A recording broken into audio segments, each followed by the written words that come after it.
TV 꺼. 우리 TV 오늘 안 쓸 거야. TV는 영상 촬영 끝난 다음에 쓸 거야. 와우, 촬영.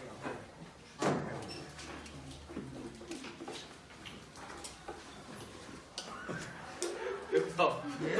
뭐가 웃겨? 자, 우리가 지난 시간에 불교, 상자부 불교와 대승불교 했었고 불상을 만든 부분까지 했었던 것 같아요. 자, 우리 상자부 불교에서 강조했던 거 어떤 걸 강조했었니? 개인을 좋아했니? 많은 사람을 좋아했니? 개인을 좋아해. 개인. 그러니까 개인의 해탈을 강조했었어. 하지만 그에 반해 대승불교는 큰 수레라는 말대로 많은 사람들을 구원해야 된다라고서 생각을 했었어요. 그러면 이 두 개 중에서 우리나라에 들어온 불교는 어떤 거였을까? 우리나라는 대승불교가 들어오게 되었죠. 그리고 대승불교가 발전하면서 또 간다라라는 지역에서 불상이 만들어지기 시작을 했었죠. 그런데 이 불상이 만들어진 거는 그리스 조각상의 영향이기 때문에 얼굴이 어떻게 생겼었어? 얼굴이 그리스인처럼 생겼고 옷에는 주름이가 있었죠. 그래서 이러한 불상을 간다라 양식이라고 한다고 했었어.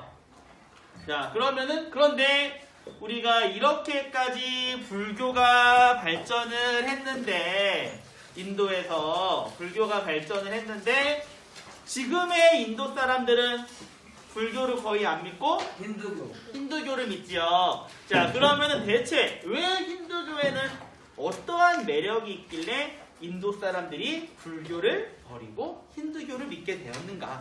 왜 이런 거에는 왜 어떤 이유가 있었는가? 그런 거에 대해서 우리는 이번 시간에 배워보도록 할게요. 자, 지난 시간에 배웠던 쿠샤왕조가 멸망한 다음에 인도 지역에서 가장 컸던 나라는 구타 왕조라고 하는 나라예요. 구타 왕조. 쿠샤 왕조 이후 인도 북부 지역을 차지.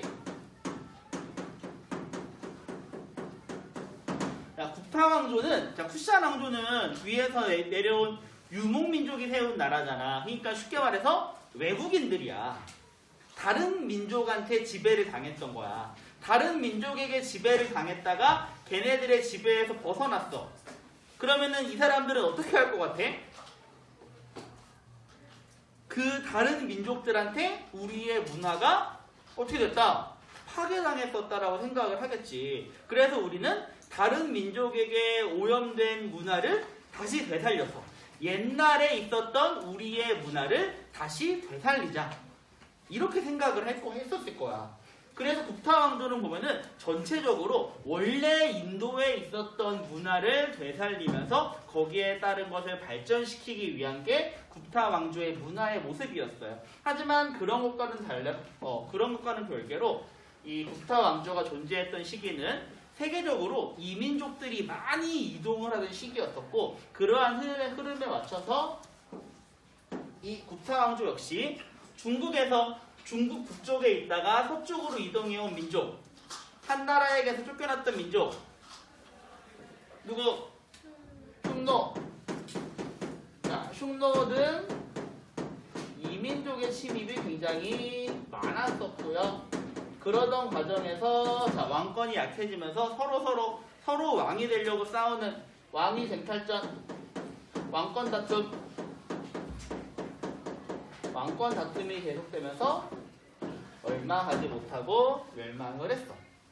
하지만 이 구타 왕조는 이 나라가 인도를 차지했었던 기간보다 더 중요한 업적을 많이 남긴 나라예요. 그래서 우선 구타 시대의 문화에 대해서 먼저 봅시다.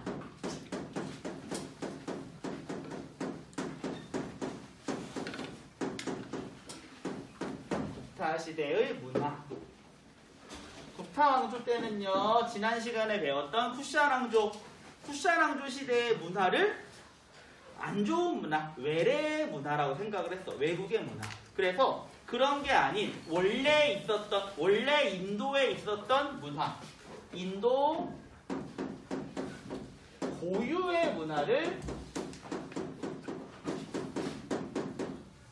부활시키자라고 생각을 했어요. 그래서 각종 예술 양식이 이 원래 인도의 방식처럼 많이 변화가 하는데 특히 불상이나 부처의 그림에서도 인도식 모습이 많이 나타났어. 그래서 이러한 것을 구타 양식이라고 해요. 대표적으로 우리가 간다라 양식 때는 부처의 얼굴이 주로 그리스의 서양인처럼 생겼었잖아. 근데 이때쯤부터 인도인들 그들의 비슷한 얼굴 모양대로 바뀌게 돼. 눈은 쌍꺼풀이 되게 진하고, 눈썹이 있고, 코는 약간 넓고, 입술은 두껍고, 귀는 좀 크고, 얼굴은 약간 네모나고, 머리는 약간 이런 곱슬곱슬한 머리에다가 이마에 점 하나 딱. 자, 요런 식으로 이 부처의 모습을 나타냈었대. 우리가 알고 있는 부처의 모습은 요쪽이 좀 더 가깝지 않니? 이런 모습이? 자, 그래가지고 이러한 모습으로 우리가 부처를 표현을 했었대. 그래가지고 아마 이게 그 당시 인도인들 그리고 인도인의 영향을 받은 그 지역 사람들의 모습이었던 것 같아. 구타 양식. 그리고 인도는요, 이 전까지는 또 문자가 또 통일이 되어 있지 않았어. 문자가. 그래서 이때 드디어 문자를 통일하려는 움직임을 보여. 그럼 어떻게 문자를 통일했냐? 옛날 인도의 지식인들이 사용하던 문자로 문자를 통일하려고 했대. 이 말을 산스크리트어라고 해요.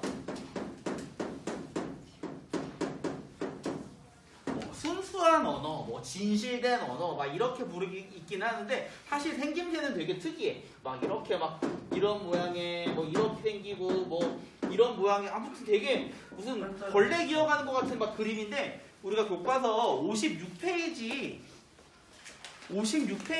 거기 만우법전 써 있는 부분 보면은 요 산스크리트어가 어떻게 생긴 건지 대략 보일 거예요. 거기 보이니 만우법전 그림에? 요렇게 생겼어. 사우디아라비아 그 아랍어보다는 그래도 그나마 약간 더 글씨 같기는 해. 아랍어는 그냥 진짜 막 지렁이 기어가는 것 같은데 이건 아랍어에 대한 차별이 아닙니다.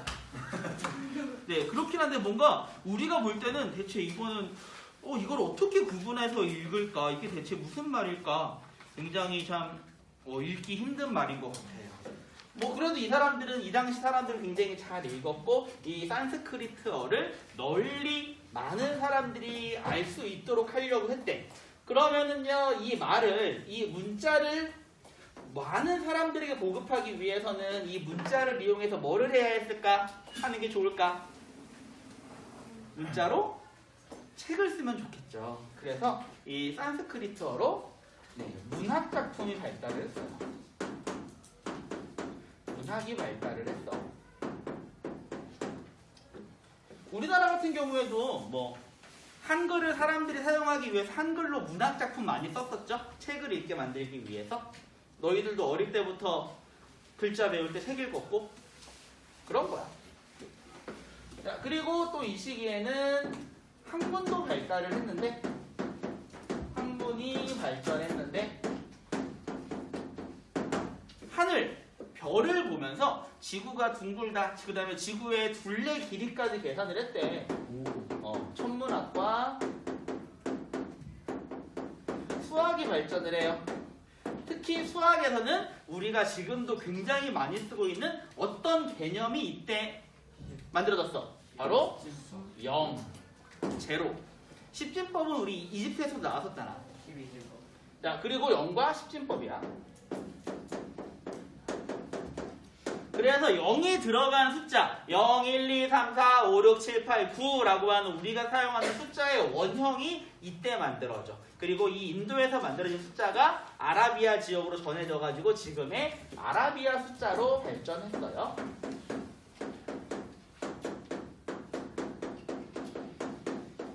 아라비아 숫자. 자, 그런데 요 산스크리트어로 된 문학을 많이 편찬했다고 했잖아. 그럼 이 문학은 주로 어떤 내용이었을까? 어떤 내용이었을까?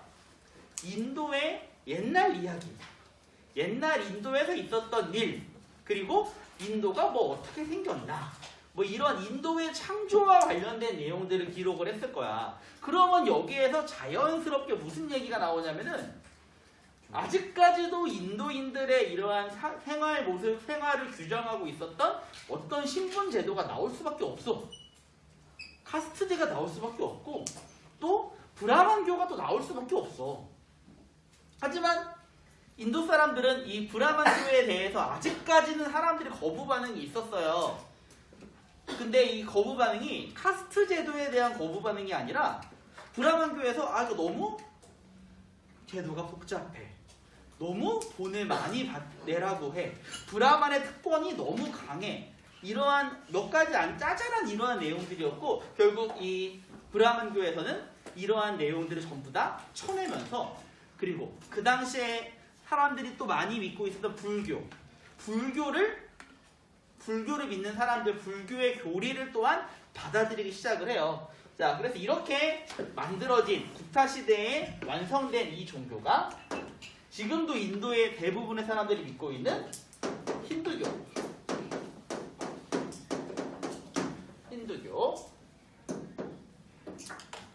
힌두교는 브라만교를 계승했어. 브라만교를 계승했고 또한 불교를 흡수. 자, 이때쯤 되면은 불교는 원래 초창기에 있었던 수행을 추구하는 그러한 불교에서 많이 변질이 돼가지고 그냥 부처도 그냥 신이야, 신을 열심히 믿는, 아무튼 이런 일반적인 종교로 변해버린 상황이야. 그러면 상황에서 이 힌두교에서는 야, 너희들 부처를 믿니? 부처 신이니? 사실은 부처는 우리들의 신이기도 해 라고 하면서 부처를 자기네들의 신으로 흡수하면서 불교를 믿는 사람들을 힌두교 쪽으로 끌어들였던 거야. 힌두교의 가장 큰 특징, 신이 정말 많아요. 신이 1억 명이 넘어요. 그냥 웬만큼 조금 뭔가 좀 위대하다 싶으면 신이야. 자기네들 신이야. 우리가 알고 있는 좀 다른 종교에 나오는 유명한 신들, 뭐 예수 그리스도, 알라, 제우스, 전부 힌두교의 신 중에 포함돼 있어. 그러니까 그냥 전부 다 포용하는 거야. 자, 이렇게 많은 신을 믿는 힌두교에 그럼 장점 뭐 있을까? 너희들이 믿는 신? 우리에게도 신이야. 별로 싸울 일이 없어, 다른 종교랑. 하지만 문제점 뭐 있을까? 응? 문제점 뭐 있을까? 사람들이 믿는 신이 너무나도 다양하다 보니까 이게 종교적으로 하나로 뭉치기는 좀 힘들겠죠. 자, 어쨌든 근데 이 힌두교에서는 그래도 좀 유명한 신들이 3명의 신이 있었어. 우선 창조의 신 브라흐마, 그 다음에 질서를 유지하는 신인 비슈누, 마지막으로 파괴의 신인 시바. 시바. 파괴신이야, 파괴신. 자, 어쨌든 이렇게 3개의 신이 있었고요. 그럼 인도 사람들은 이 중에서 어떤 신을 제일 좋아했을까? 네, 시바가 당연히 아니겠죠. 당연히 아니겠지. 바로 뭐를 제일 좋아했냐면은 현상을 현재 질서를 유지시켜주는 비슈누. 왜냐면은 지금 이미 만들어진 거를 부술 수는 없잖아. 그러니까 지금 현실, 지금 잘 사는 게 좋다라고 생각을 했던 것 같아. 어쨌든 그러면서 이 구타 왕조의 왕들은 바로 이 힌두교를 자신들의 왕권 강화에 이용을 했었고, 너희들이 좋아하는 질서를 유지하는 신인 비슈누, 그 비슈누가 나다. 이래버린 거야. 비슈누께서 이 인도의 질서를 유지하기 위해서 나를 보낸 것이다. 결국 나는 비슈누랑 똑같아. 비슈누의 화신이야. 이런 식으로 사람들한테 이 합리화를 시켰고요. 그 결과 왕실에서는 힌두교를 널리 권장을 시킨 거야. 왕실의 고고로 성장. 그러면서 이 힌두교에서는 지금까지 있었던 여러 가지 내용들을 다 정리해서 또 책으로 편찬을 해요. 네, 이 책이 만우법전이라고 하는데, 자, 여기에는 무슨 내용이 나와 있냐면은 인도가 만들어진 것부터 해서 지금까지 인도가 어떻게 만들어지고 뭐 여러 신분들의 사람들은 어떻게 만들어지고 막 이런 것들이 써 있어. 자, 그래가지고 가장 중요한 건 바로 카스트 제도를 합리화시켜요. 카스트 제도를 합리화. 그리고 힌두교를 믿는 사람들은 이러이러하게 해야 된다라고 하는 힌두교도의 생활윤리까지.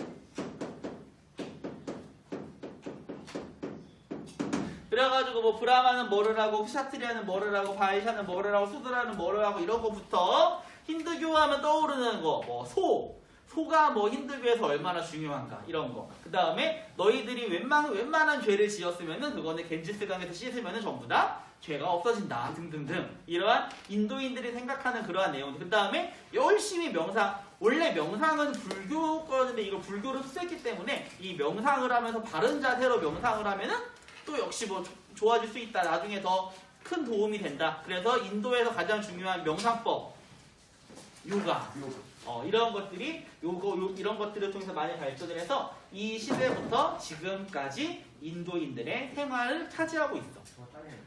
응, 괜찮아. 어쨌든 그래서 이 만우법전이 이 힌두교도들의 생활 윤리가 되면서 지금까지도 인도인들이 힌두교를 믿기 때문에 일부 지역에서는 아직도 카스트 제도의 차별을 인정하고 있죠.